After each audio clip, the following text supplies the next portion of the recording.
Начало на войсковия парад е блокът на Военната академия Георги Стойков Раковски, воден от началника на академията генерал-майор Руди Ангелов. Вече 105 години Военна академия Георги Стойков Раковски е основен стълб на българското военно образование и гарант за нашата държавност. Наблюдаваме преминаването на националната гвардейска част. Начело на блока е заместник командирът полковник Гърчо Иванов. Създадена с постановление на Министерски съвет през 2001 година, наследник на личната гвардия на княз Александър I Батенберг, националната гвардейска част се утвърди като представително военно формирование на въоръжените сили. Тя е четвъртият символ на държавната власт, наред с националното знаме, герба и химна.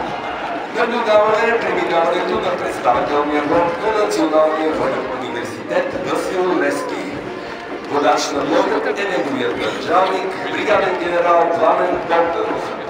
Военният университет е създаден на 14 юни 2002 година. Той е наследник на първото военно училище, създадено след Руско-турската освободителна война през 1878 година. На площада навлиза първият представителен блок на сухопътните войски, съставен от военнослужещи от 61-та стрямска механизирана бригада. Начело на блока е нейният командир бригаден генерал Пламен Йорданов. Бригадата е сформирана на 2 октомври 1992 година и е достоен наследник на славните победи и бойни традиции на 28-ми Стремски полк, 21-ми Сърбногорски полк и 11-та танкова бригада. Наблюдавате преминаването на втория представителен блок на сухопътните войски, създаден от военнослужещи от 55 инженерен полк.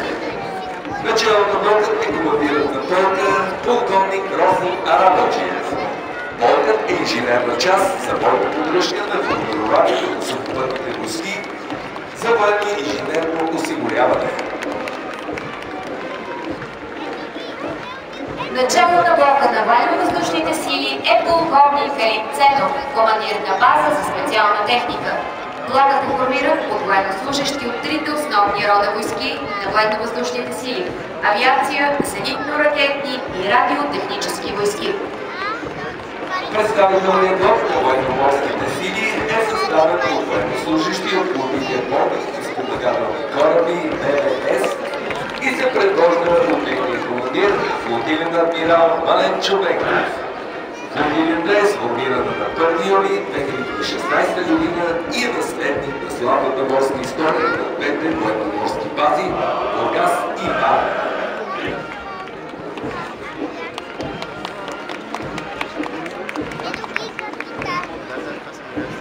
Наблюдавате преминаването на представителния блок на 68-та бригада специални сили.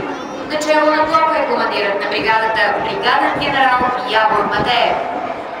Бригадата е наследник на парашютната дружина, изпълнила достойно своя патриотичен и воински дълг по боевете при Стрецин и Стражин през Втората световна война.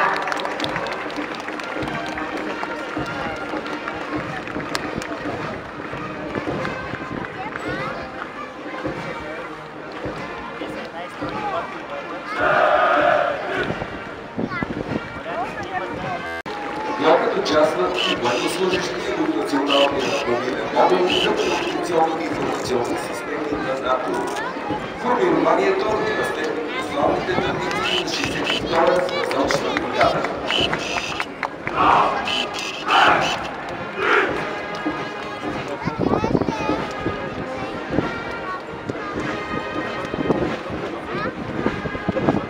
По традиция, финалните акорди на парада прозвучават в изпълнение на гвардейския представителен духов оркестър от националната гвардейска част.